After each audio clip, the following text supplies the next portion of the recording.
Itinalong ang mga mahogani pero dahil man listado ang satuya ng mga bayong.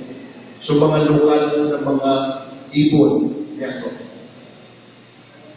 Kaya po, may magkakaiba kita special focus dito po sa mga indigenous species, native tree species na satuya na isa-set up bilang mga nurseries.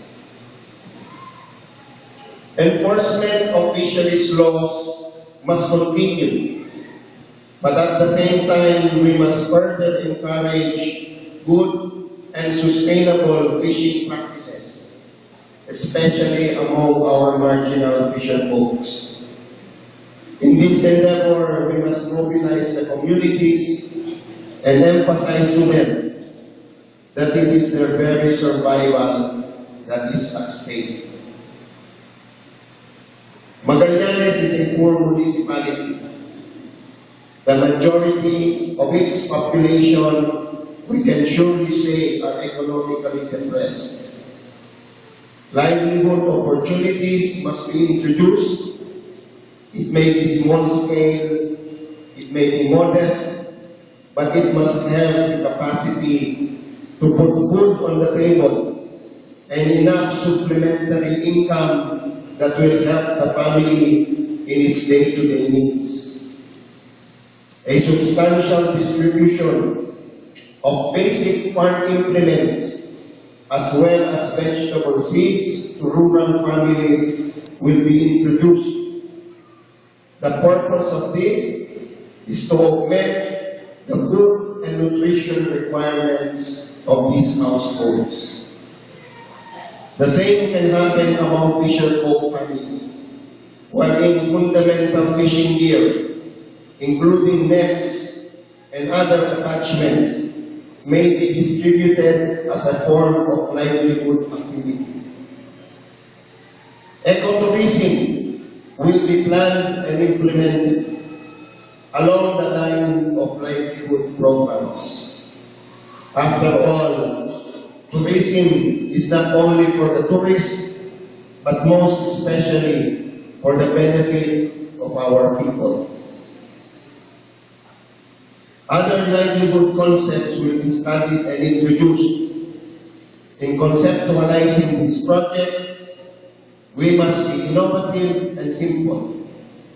The more importantly, they must be subject to consultations, including social preparation and the cooperation and input of barangay officials and the community at large. The incoming administration shall be one that will be characterized by the letters VIP. Bako po yan, very important persons. These letters will not mean very important people. The letter B shall stand for the word virtue. It shall stand for the virtues of honesty. It shall stand for the virtue of transparency.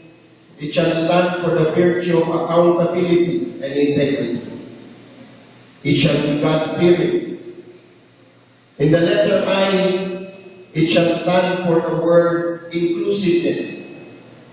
Inclusiveness which implies that all sectors in this town, especially those who are marginalized and in need, shall be included in the processes of governance and shall be the priority in the provision of services and benefits.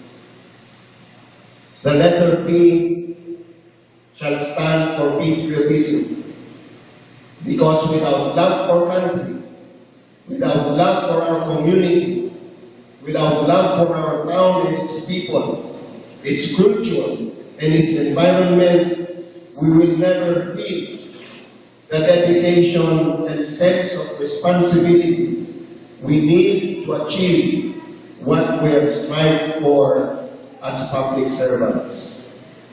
It is a basic principle for good governance and service. To my colleagues in government, let us take up the challenge that we deliver a standard of service that is responsive and effective to the needs of our people. What we do should have a positive impact on the lives of the people, and that impact must be felt by the future generations to come. Let us be united in taking a common stand towards performing our responsibilities and take that extra initiative in exerting more for our people. To this Sangguniang Bayan before me, let us take up the challenge of mutual cooperation, of mutual responsibility, and a mutual decisiveness in formulating policies that will be acceptable and beneficial to our people. After all, as elected officials, we are answerable to them. Let us concretize the promises we made and thereby win their trust. We all know that 3 years is short, while the expectation for us is long. Hence, the task we face is enormous, and collaboration and harmony are the weapons that we can use to overcome these challenges. To my fellow Magallanes, I appeal for cooperation and support. I also appeal for understanding. Araw kang binanggit ko kasubat ko ang administrasyon na iniyo, administrasyon ng mga servidor, administrasyon na may virtud, pagsarig sa kadaklan, asin may pagkamuot sa satuyak na banwaan asin sa Diyos. Ang mga programa kay niyo, mga programa na nakatutok sa karangayan ng kadaklan.